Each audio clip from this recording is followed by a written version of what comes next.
Les decíamos que Parménides, bueno, como repaso simplemente a donde habíamos quedado la clase pasada, Parménides y Heráclito los podemos ver como dos autores preocupados por los mismos problemas.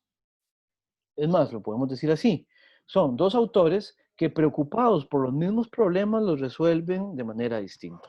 Ya con eso, ya con eso la introducción es más que, es útil, digamos, en ese sentido.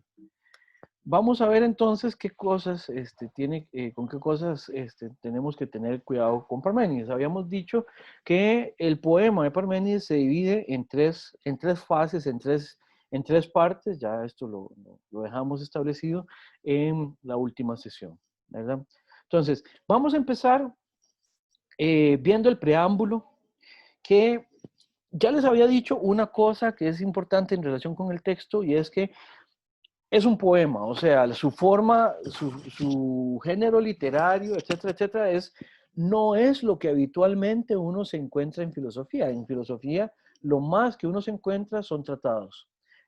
Incluso en la antigüedad, cuando uno ve, por ejemplo, los textos de Platón, uno lo que encuentra son diálogos. También se encuentra diálogos en otras épocas. Por ejemplo, tenemos diálogos con Galileo, tenemos diálogos con Berkeley. Pero esto de poema filosófico realmente no es lo más usual. Ya les había dicho que eso nos podría dar, sugerir de alguna manera el tipo de personalidad que era Parménides y el tipo de reconocimiento que tenía Parménides en ese sentido como autor, ¿verdad?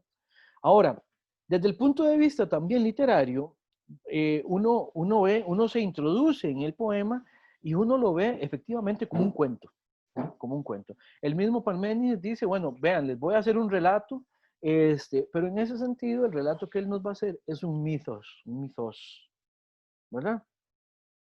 Ahora, mucha tinta se utilizó escribiendo en la historia del pensamiento a propósito de esa distancia que hay entre mito y logos, entre mitos y logos, ¿verdad? Que siempre, por un lado, ya desde, no sé, pienso en textos como el de Benjamin Farrington, que eso es como de los años 60, 70, Jäger, que fue el que situó mucho esta discusión de más temprano en el siglo XX, ¿verdad?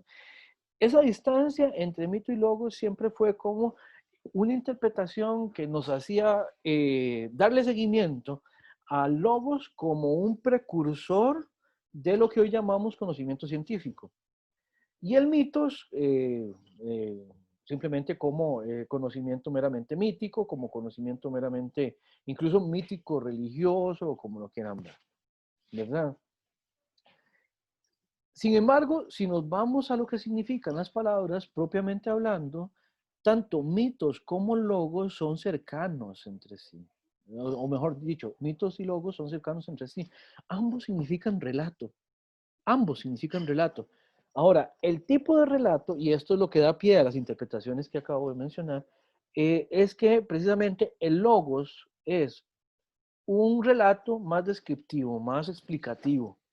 Por eso, una de las acepciones con las que nosotros manejamos esto de logos es la acepción que se acerca mucho a la de tratado, a la de un estudio de alguna manera formal sobre un tema más desarrollado, ¿verdad?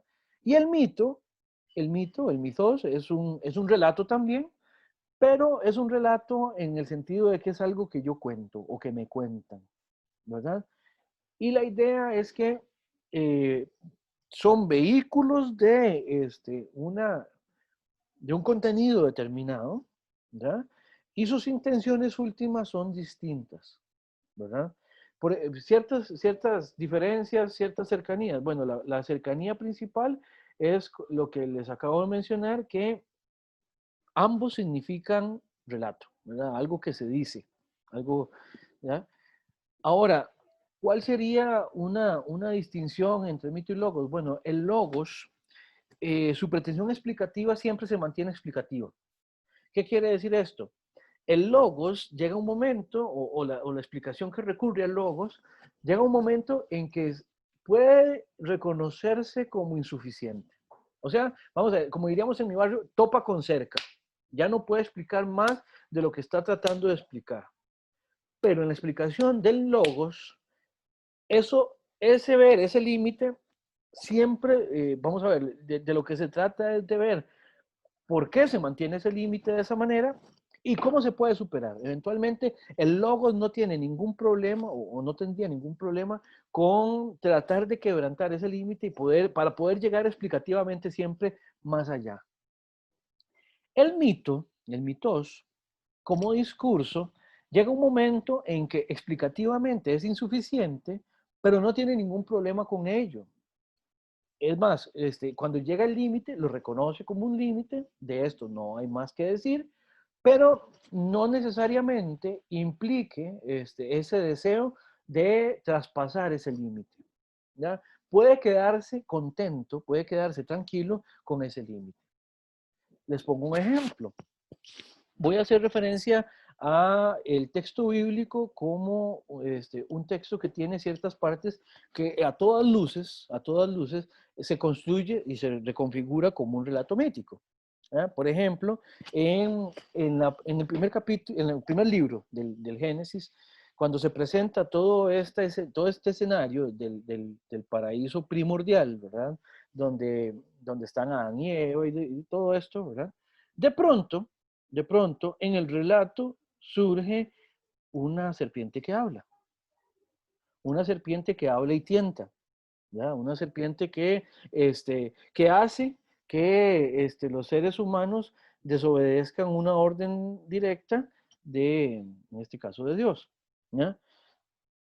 Y, bueno, no sé si a ustedes les pasó, cuando yo era chamaco, yo realmente nunca cuestioné eso de que de pronto, mira qué curioso una serpiente que habla. ¿Ya?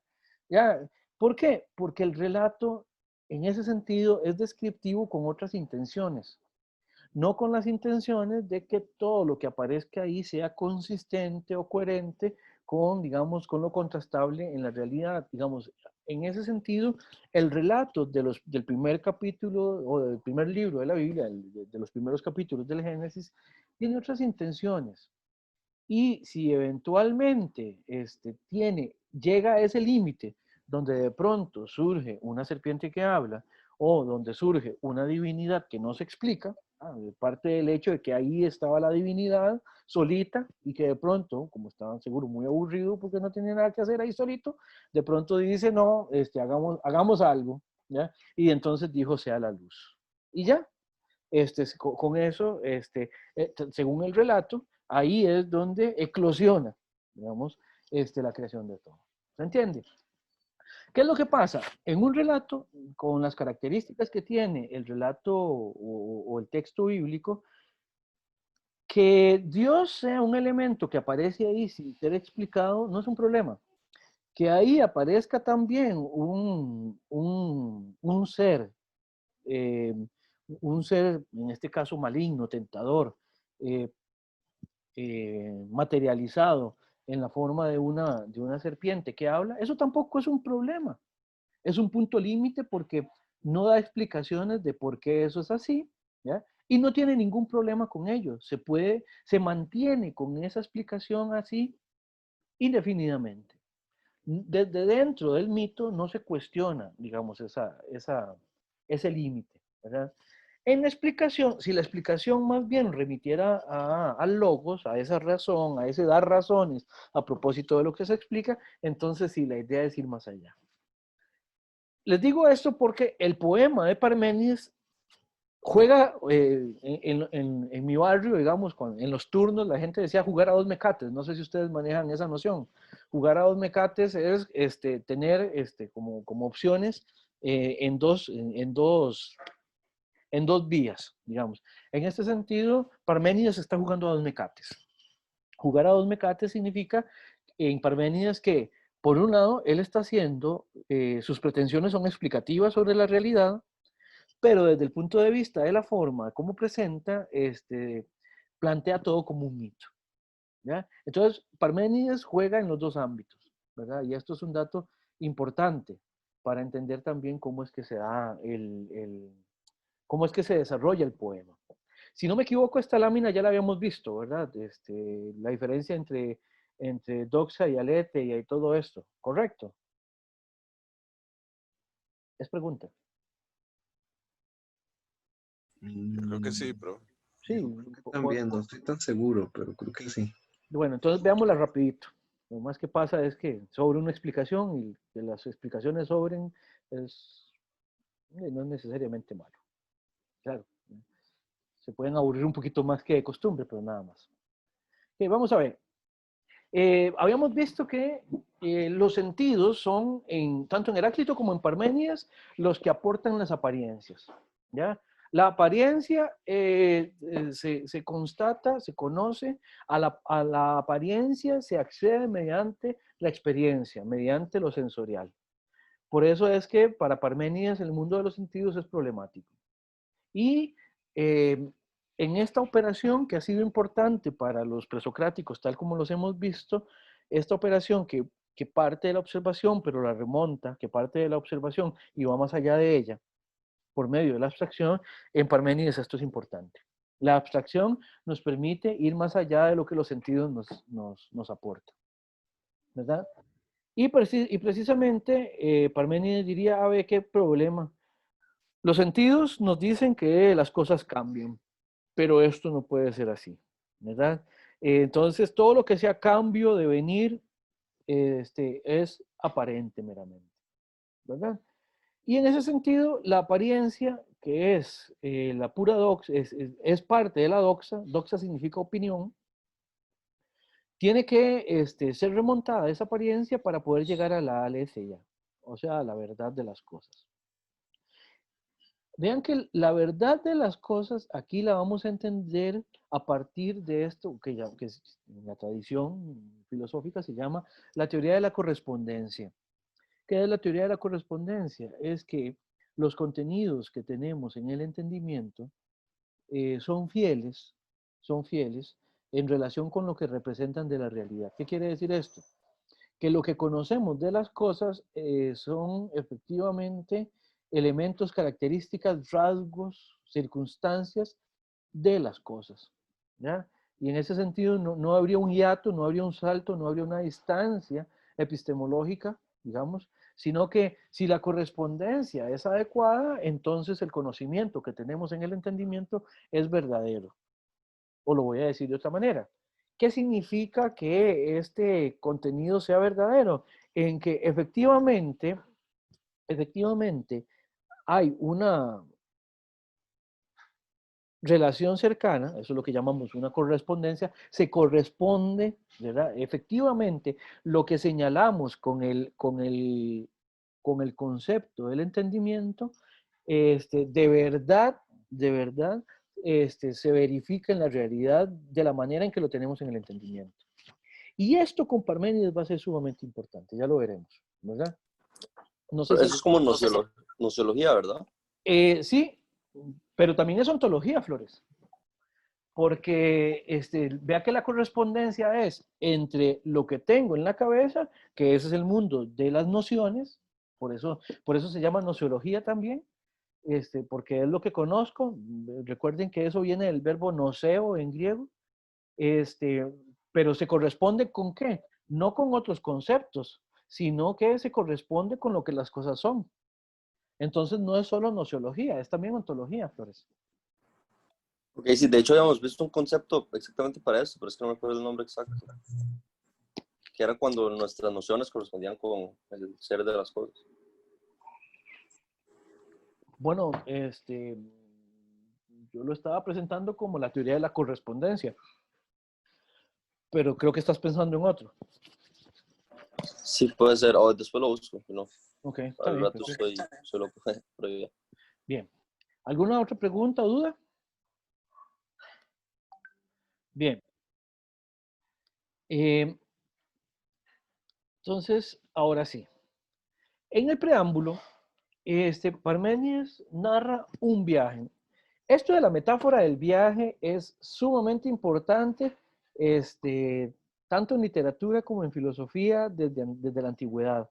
la figura del viaje de transformación, y eso, o sea, vamos a ver, es más bien tan recurrente que podríamos decir que es casi que prácticamente un cliché, en el sentido de que desde la Odisea y la Ilíada, bueno, la Odisea específicamente, todo este viaje del héroe, ¿verdad? Que se va y hace todo un periplo y vuelve a casa, ¿verdad? Tenemos Parménides también. Parménides utiliza la metáfora de quien se va y hace un viaje, en este caso es un viaje de iluminación y después vuelve.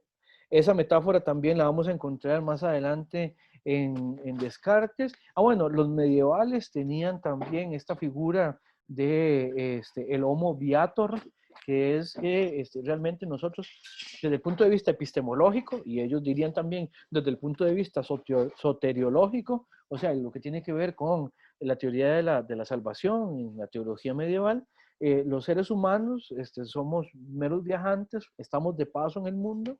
Después vamos a encontrar esta metáfora del viaje en Descartes, y en la literatura ni qué decir, ¿verdad? O sea, sin esa metáfora del viajante, del viaje del héroe, el Señor de los Anillos no habría sido posible, etcétera, etcétera, ¿verdad? Bueno, aquí lo tenemos. Como les decía, el poema de Parménides entonces es un relato de un viaje, en este caso de iluminación. Y aquí podemos ver ciertas cosas. Parménides empieza diciendo, vean, yo anduve por donde ningún otro mortal ha andado, ¿ya? El camino que anduve no era de mortales, ¿ya? De hecho, en alguno de los versos dice, es un camino donde ningún otro, no hollado por otros mortales, donde ningún otro mortal ha dejado huella, ¿ya? Eso también, yo siempre vacilo con esto, yo me imagino que Parménides en ese sentido era como medio alzadito, ¿verdad? En el sentido de que lo que está diciendo es algo así como, vean, escuchen e ilumínense, ¿ya? Yo que soy tan carga, ¿ya? Tuve un viaje de iluminación, ¿verdad? Y en ese sentido, digamos, si Heráclito era un criticón, este otro era un medio orgullosillo, digamos, Parménides, ¿verdad? Ahora, ¿por qué es importante hacerle caso, o mejor dicho, poner atención a los elementos míticos del poema? Bueno, porque también son transmisores de contenido, en el sentido de que las metáforas que utiliza Parménides están escogidas con una razón, y esta razón es, en mucho sentido, epistemológica. Parménides es escoltado por, en alguna traducción dice, por las muchachas. En griego, lo que dice son las Eliades, o sea, ustedes recordarán que en griego, helios significa sol. Las Eliades son las chicas hijas del sol, ¿verdad? Aquí ya tenemos una primera metáfora. ¿Se acuerdan que en la clase pasada yo les había dicho que en la antigüedad clásica, en la antigüedad griega, todas las metáforas que tengan que ver con iluminación, con claridad y todo esto, tienen que ver con algo epistemológicamente, por decirlo así, epistemológicamente robusto, digamos. Todo lo que tenga que ver con conocimiento tiene que ver con tener claridad, con tener iluminación, etcétera, etcétera, ¿ya? Y a Parménides, ni más ni menos que las que lo llevan son las hijas del sol, ¿verdad? Entonces, ya solo ahí hay un primer elemento que nos permite interpretar que Parménides lo que nos está diciendo es, vean, yo, por medio de este viaje, me acerqué más a la luz, ¿ya? Es como en el escudo de la UCR, ¿ya? Luce aspicchio, ¿ya? Aspiro a la luz, ¿ya? El escudo de la UCR viene, bueno, eso es una pretensión muy, hasta donde tengo entendido es más bien ilustrada, digamos, la referencia es más bien a una cierta ilustración, pero eso viene desde antiguo, ¿verdad? Me acerco a la luz, me llevan las hijas de la luz, las hijas del sol, ¿verdad? Esto, obviamente, esta luminosidad se relaciona con el conocimiento, en una metáfora que funciona en el sentido de que entre más luz, mejor, ¿ya? Entre más iluminación, mejor, más conocimiento.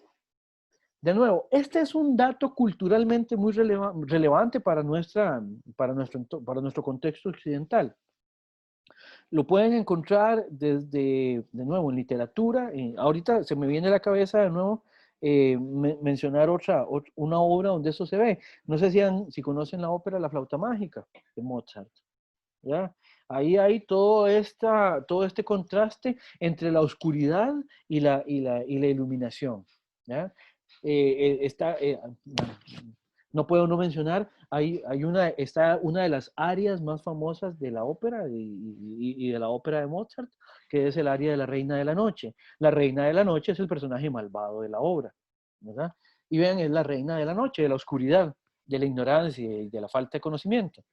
En Mozart, también aquí está atravesado todo, también hay transversal todo el tema de que era masón y todo este tipo de cosas.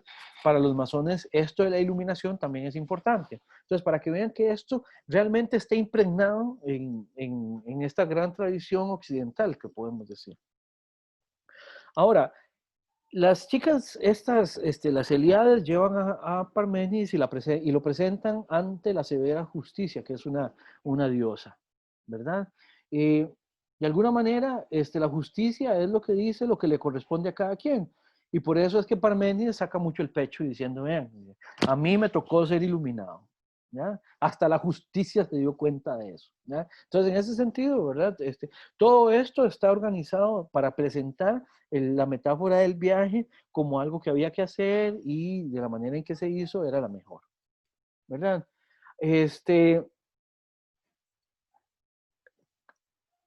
Con respecto a esto de que hay un camino que lo lleva, es importante, de nuevo, que el camino tiene una dirección que va de lo más oscuro a lo más claro, ¿verdad? Eso es importante. Eso lo podemos ver en el texto. No sé si tienen alguna pregunta hasta este momento. Bien, acá les presento esta página precisamente para que vean aquí todos estos elementos, ¿verdad? Bueno, aquí aparecen, aquí está la diosa, ¿verdad? Acá estaban las muchachas, por acá le dice, ¿verdad? Vean que el punto es que hay un conducir, un adecuado conducir del conocimiento, ¿verdad? Y aquí es donde está la dirección que les estaba diciendo hace un par de minutos. De noche hacia la luz, ¿verdad? Desde la noche se va hacia el día. Esa dirección es la buena, es la que estamos buscando. Hay otra posibilidad. Hay otra posibilidad que es ir más bien del día a la noche, ¿verdad? Desviarse, perderse, es ir del día a la noche, ¿verdad? Esto simplemente se los puse ahí para que lo vieran. ¿Cómo funciona este camino de la iluminación? Porque después vamos a ver qué implica esto de pensar en Parménides la existencia de los caminos, ¿verdad? Ahorita lo vamos a ir a ver, ¿no? El camino, cuando va de la noche al día, de la oscuridad hacia la luz, este camino lo que hace es que lo separa uno de la mera opinión. ¿Por qué? Porque entre más luz, entre a más luz tenga uno acceso, mejor va a ser el conocimiento que tenga uno de las cosas. Ese es el principio, digamos, explicativo que tiene Parménides. Y entre más luz, más verdadero es lo que uno puede dar, es aquello de lo que uno puede dar cuenta, ¿verdad?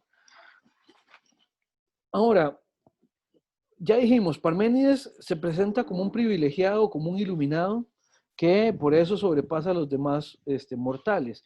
¿Qué quiere decir esto? De la misma manera que en Heráclito tenemos aquí un perfil antropológico. Tenemos a los mortales corrientes que no se dan cuenta que viven en la mera apariencia.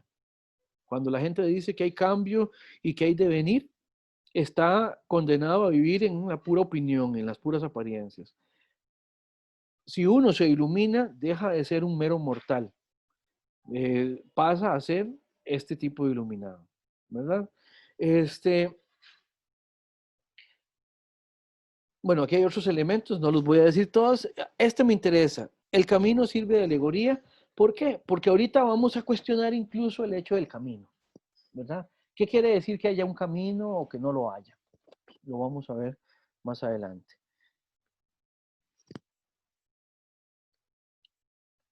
Ahora, el camino, como les decía, tiene que ser el correcto. Tiene que ser el correcto significa que tiene que afianzarse a partir de los contenidos adecuados y además tiene que ir en la dirección adecuada. En ese sentido, hay diferentes direcciones, hay diferentes posibilidades por las cuales uno puede seguir, ¿verdad? Desviarse es un problema. El desviar, en el mejor de los casos, lo que da es un error. Y en el peor de los casos, lo que hace es que uno se pierda completamente, ¿verdad? De hecho, al error siempre le tenemos culturalmente se le tiene un gran cuidado, se puede decir incluso un miedo.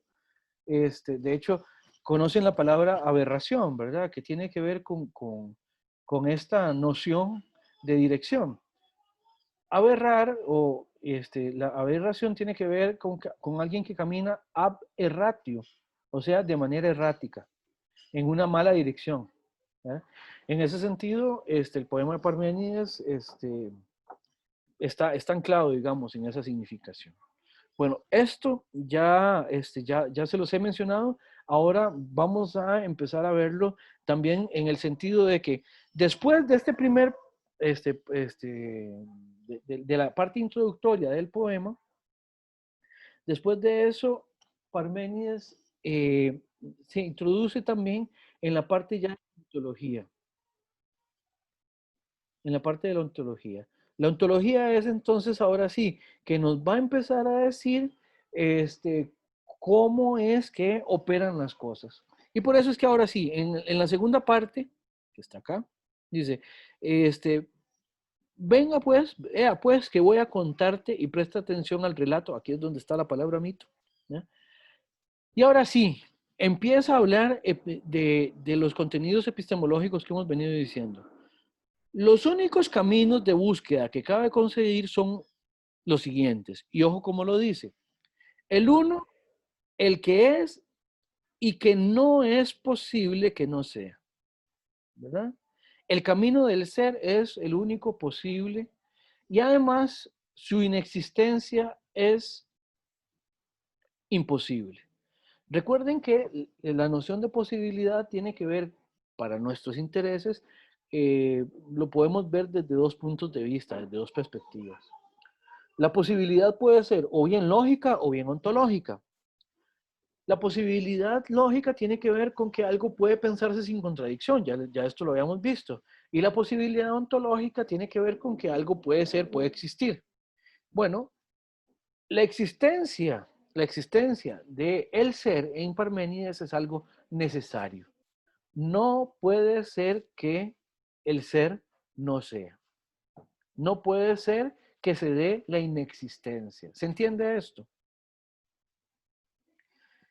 Porque el otro camino, más bien, es el camino el camino que no es y de que es preciso que no sea. ¿Qué quiere decir esto? Parménides asume que existe el ser y que el no ser no existe. La nada no existe. Eso es lo que está. El ser sí existe y la nada no existe. Eso es lo que dice Parménides en este caso. Eso es la manera de simplificar estas afirmaciones de Parménides, ¿verdad? El ser es y el no ser no es, para traducirlo de la manera más sencilla posible. Y cualquier cosa que tenga que ver con el no ser, Parménides de una vez, en Parménides de una vez saltan las alarmas, ¿verdad? ¿Por qué? Porque el no ser no es. El no ser no existe. Por lo tanto, nos quedamos solamente con el camino que nos habla de la existencia, en este caso del ser. de las cosas. Ahorita vamos a ver qué significa cosas y qué significa ser y cómo se podrían diferenciar en Parménides. ¿Alguna pregunta hasta el momento? Bien. En la parte, en esta tercera parte, tenemos ahora, yo les había dicho que esto es un gesto de los que más se le reconocen a Parménides como importante. ¿Por qué? Porque acá tenemos la identificación entre ser y pensar en Parménides. Pues lo que cabe concebir y lo que cabe que sea, en este caso el ser, son una misma cosa. Entonces, vean que en este sentido está el optimismo epistemológico parmenidio en el sentido de que la razón nos dice lo que la cosa es, ¿verdad? Y que lo que nuestro entendimiento puede conocer coincide cabalmente con lo que la cosa es. Esto va a ser importante porque tiene sus implicaciones filosóficas, por supuesto, ¿verdad? Ahorita vamos a ver más o menos qué significa esto. Ahora, veamos esto de los caminos, ¿verdad? Por ahora podemos mencionar tres caminos posibles. Por un lado está los que acabamos de mencionar, el camino del ser y que necesariamente es, el camino del no ser, el que necesariamente no es, y ahora lo podemos ver desde otra perspectiva. El único camino, en última instancia, es el del ser. Y después tenemos el camino del día y el camino de la noche. O sea, el camino del día es el que va en dirección que se aleja de la oscuridad y el camino de la noche es el que se toma cuando uno va más bien de la luz a la oscuridad, hacia las tinieblas, hacia el desconocimiento. ¿Verdad? Realmente, 2 y 3, ¿verdad? Son meras apariencias, ¿verdad?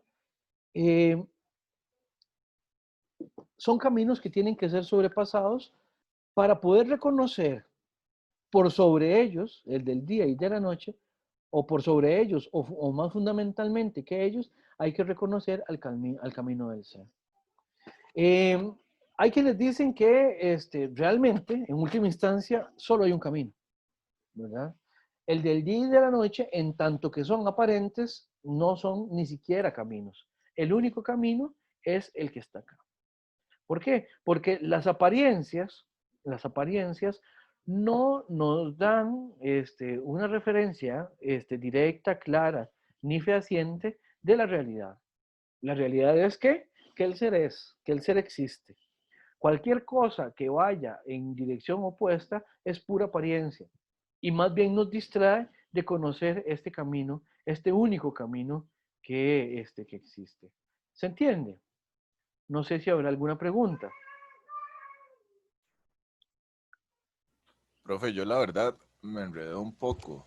Dígame. Antes había entendido como que en el camino de la noche, digámoslo así, no sé, vamos a ver, como que era el camino de las apariencias y de los sentidos, pero ahora como que creo que más bien es el del ser, entonces no sé, como que por ese lado me enredo un poco. Ok, vamos a ver. Sí, efectivamente. Ahora, le voy a preguntar algo, Luis. Las apariencias engañan, ¿verdad? Como dice el refrán. Entonces, le voy a decir una cosa, o le voy a preguntar algo. ¿Las apariencias existen? Yo había entendido como que eran percepciones sensoriales, digamos, no. Sí. Sí, digamos. Entonces existen. Ahora sí, entonces simplemente ubiquémoslas. Si existen como apariencias sensibles, si existen, aun cuando sean epistemológicamente erradas, si existen, ¿en cuál de los dos caminos está? ¿En el del ser o en el del no ser?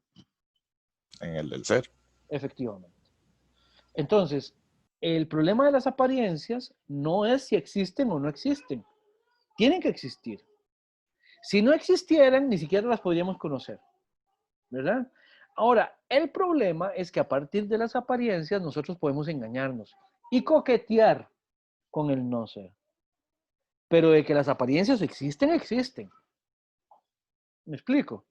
Entonces, por eso es que en realidad el único camino es el del ser, tal como lo dice Parménides en el verso 2, o sea, en la segunda sección, por ahí de la línea 3, 4.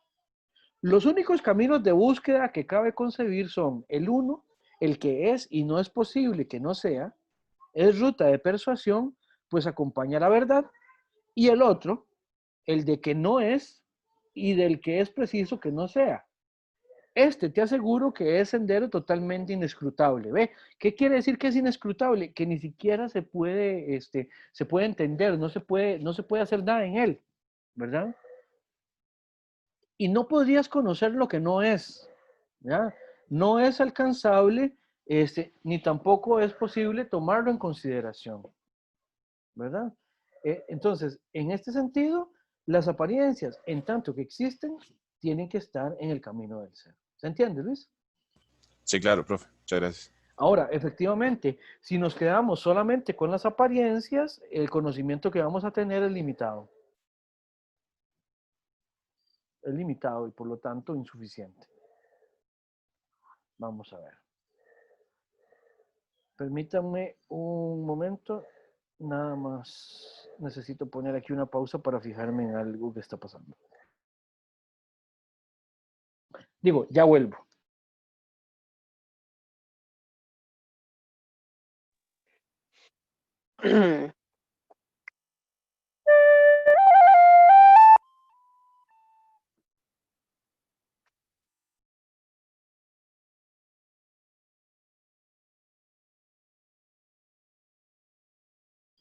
Listo.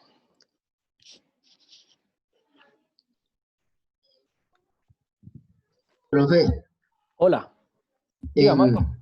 digamos, ¿no podría entonces pensarse que son solo dos caminos? El del ser y el de las apariencias, porque el otro es el de la nada. Ok, sí, efectivamente. Pero es que no son dos, Marco. Porque vamos a ver, si las apariencias son, ¿a dónde existen? En el camino del ser. Si no existen, ni siquiera nos aparecerían, ni siquiera tendríamos acceso a ellas como apariencias. Y por lo tanto, ahí tenemos un único camino, el de lo que existe. Las apariencias existen en tanto que aparentes, ¿verdad? No son algo distinto del ser. Ahorita vamos a ver eso, pero no sé si con esto te empiezo a responder, Marco. Sí, sí, sí. Ok. Veamos este cuadro que les estoy presentando acá, ¿verdad? El camino del ser es completamente confiable, ¿verdad? Porque es el único del cual podemos generar conocimiento. El del día y el de la noche, que son caminos, digamos, dentro del camino del ser, o sea, no se pueden pensar por fuera del camino del ser, son, en tanto que aparentes, digamos, son no confiables como el camino del ser, ¿verdad? Pero sí existentes, ¿verdad? Ahora, acá, con esta frase que Parménides menciona del el camino del ser, que no puede no ser, aquí simplemente lo que estamos es viendo esta noción de la necesidad que tiene el ser. O sea, que no podemos pensar la inexistencia del ser. No podemos pensar la inexistencia. El no ser no se lo puede pensar. ¿Ya? O sea, no sé si ustedes conocen la historia interminable de Michael Ende. ¿Ya? Hay película y de todo. El libro es muchísimo mejor que la película y eso que la película es bonita. ¿Ya?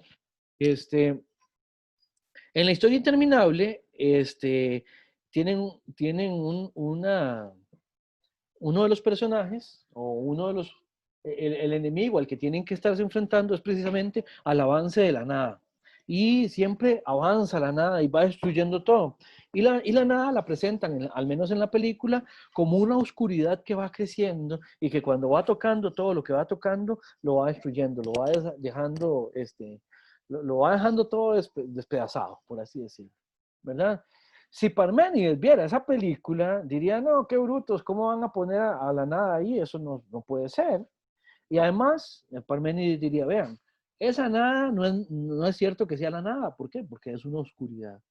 Y la oscuridad, en tanto que es algo existente, ya es algo. Entonces, la historia interminable no es una nada.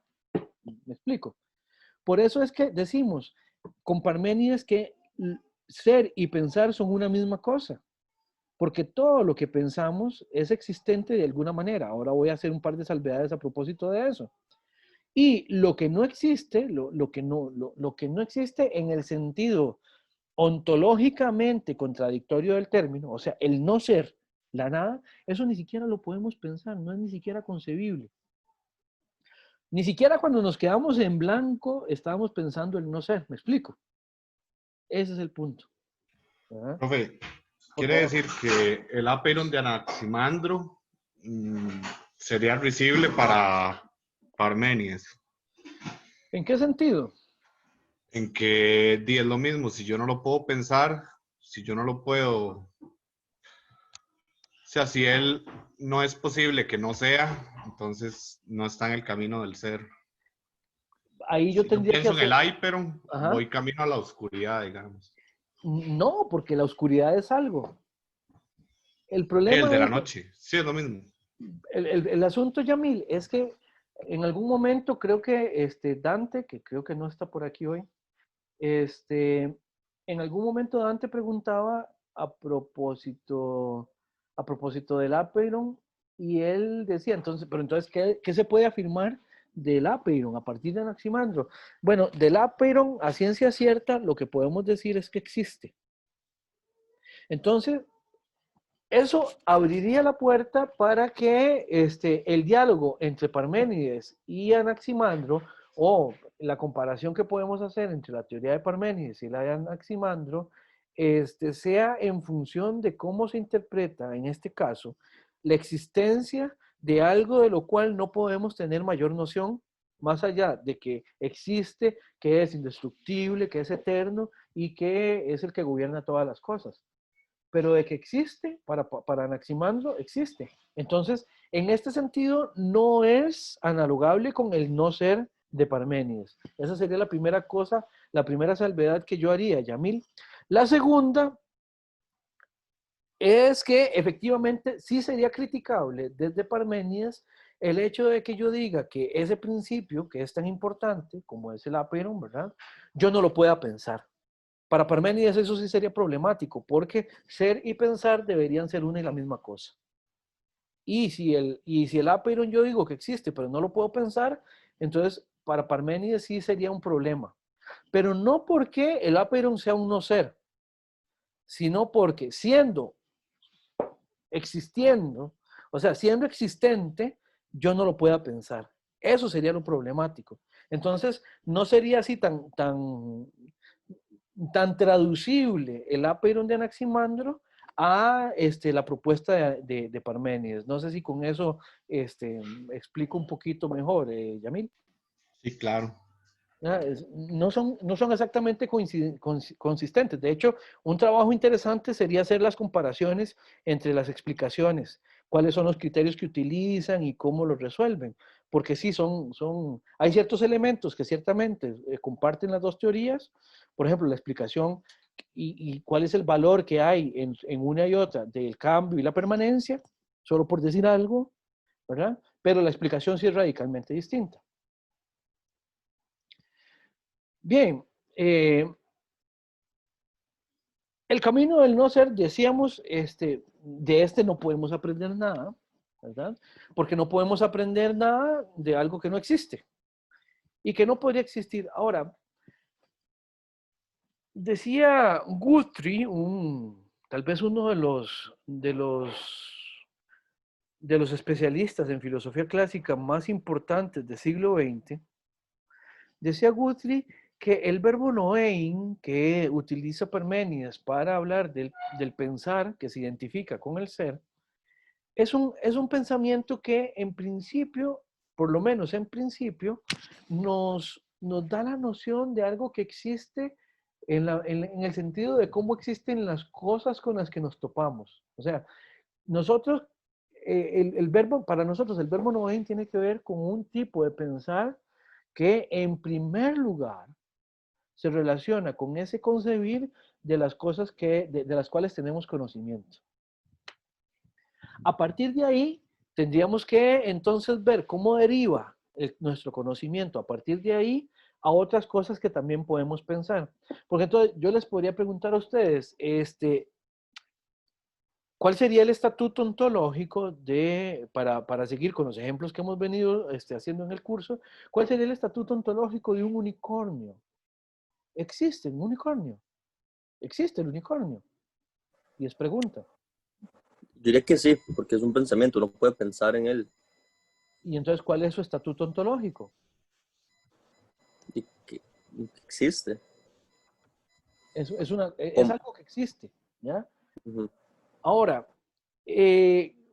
¿cuál sería la diferencia entre un unicornio, por ejemplo, y una piedra, una montaña, o el monte Everest, o el río Alajuela?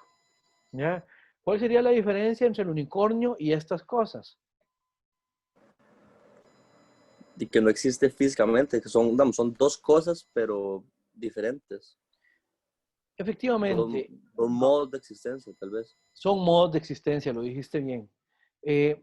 Vean que el unicornio solo existe si hay un tipo de entendimiento, en este caso el humano. Yo no sé a quién se le habrá ocurrido por la primera vez la idea de un unicornio, digamos.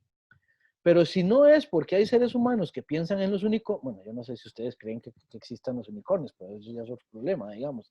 Pero si no es porque los seres humanos pensamos los unicornios a partir de la fantasía y la imaginación, ¿verdad? Los unicornios no existirían ni siquiera como seres imaginarios. ¿Se entiende? Ahora, a diferencia de eso, una piedra, una montaña, el monte Everest, el volcán Arenal, el río Alajuela, existen como cosas que están ahí, que están ahí. No existen y no vienen a la existencia porque las pensemos. Una vez que los conocemos, lo que conocemos de ellos se identifican con el concepto que de ellos generamos. O sea, ¿qué quiere decir esto? O mejor dicho, por lo que conocemos de ellos, identificamos el contenido mental que tenemos de ellos con la cosa que son. En el caso del unicornio, viene a la existencia, obviamente como ser imaginario, no una existencia concreta, pero el unicornio viene a la existencia cuando lo pensamos. Esas son las dos cosas que están relacionadas con esto de que ser y pensar son lo mismo o se identifican. En un caso, es el pensamiento el que le da toda la existencia, por ejemplo, en el caso de los seres imaginarios, y por otro lado, ser y pensar significa que una vez que yo más bien no es que creo las cosas con el entendimiento, sino que cuando me topo con las cosas y las conozco, adquiero un contenido mental que se identifica con la cosa ontológicamente dada en la realidad. ¿Se entiende? ¿Preguntas con esto? Bien, tenemos las 12 en punto, y entonces es hora de hacer una pausa para que descansemos un ratico. Entonces nos vemos en 10 minutos. ¿Está bien? A menos de que haya alguna pregunta o alguna consulta.